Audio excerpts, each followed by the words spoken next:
Sri Anissa Larasati dengan NIM 2022 10092. Di sini saya akan menjelaskan materi tentang jenis-jenis strategi investasi beserta kelebihan dan kekurangannya, serta contoh kekurangan serta contoh implementasi. Langsung saja yang akan masuk pada pembahasannya. Yang pertama itu investasi nilai kecil atau small value investing.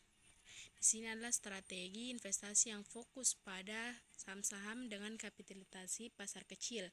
Kelebihan dari investasi ini adalah potensi pertumbuhan yang tinggi karena perusahaan kecil memiliki ruang untuk berkembang. Sedangkan kekurangannya adalah resiko yang lebih tinggi karena perusahaan kecil itu cenderung lebih rentan terhadap player pasar. Contoh implementasi dari investasi nilai kecil ini adalah memilih saham-saham perusahaan kecil yang likuid yang kuat. Yang kedua, strategi indeks. Strategi indeks di dalam dunia investasi melibatkan penggunaan indeks saham sebagai acuan perdagangan. Investor dapat digunakan berbagai jenis indeks saham untuk membentuk portofolio. Dan kelebihan daripada strategi ini termasuk biaya transaksi yang rendah, diversifikasi yang luas, dan kinerja yang konsisten dengan kinerja pasar. Namun kekurangannya meliputi kekurangan mengalahkan pasar, terutama setelah memperhitungkan biaya kegagalan di dalam menyesuaikan portofolio dengan preferensi individu.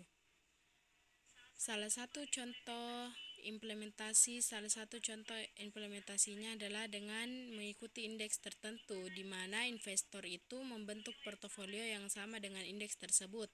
Sebagai contoh, investasi dapat meliputi indeks harga saham gabungan di Bursa Efek Indonesia.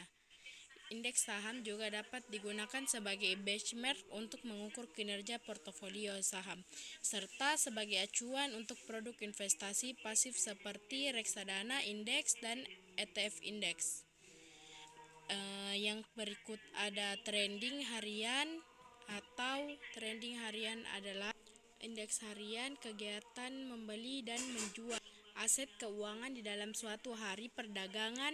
Kelebihan daripada indeks yaitu pada jenis investasi itu adalah potensi keuntungan yang cepat, dan kekurangannya adalah risiko yang tinggi akibat volatilitas pasar. Sebagai contoh implementasinya adalah memanfaatkan pergerakan harga saham dalam sehari untuk meraih keuntungan. Berikutnya ada strategi kuantitatif, yang mana strategi kuantitatif ini menggunakan analisis matematis dan statistik untuk mengidentifikasikan peluang investasi.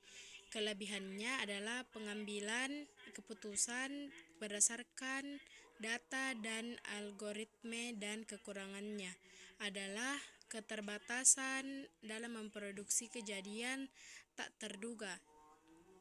Contoh implementasi dari strategi ini adalah penggunaan model dan matematis untuk memilih portofolio investasi. Yang kelima ada investasi kontrarian. Investasi kontrarian adalah yang melawan arus pasar dengan membeli aset yang sedang tidak populer. Kelebihan dari investasi ini adalah potensi keuntungan itu tinggi jika pasar kembali pulih.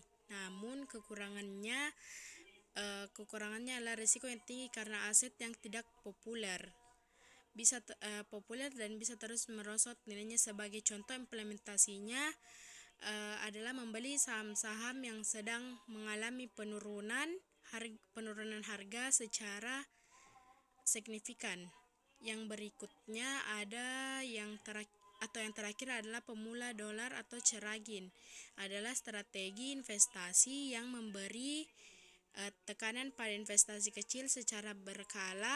Biasanya dilakukan oleh investor pemula. Kelebihannya adalah memungkinkan akumulasi kekayaan dari investasi kecil secara konsisten. Kekurangannya juga potensi pertumbuhan yang lebih lambat dibandingkan dengan investasi besar. Itu tadi materi saya. Jikalau ada salah kata mohon dimaafkan. Sampai ketemu di video selanjutnya. Dadah.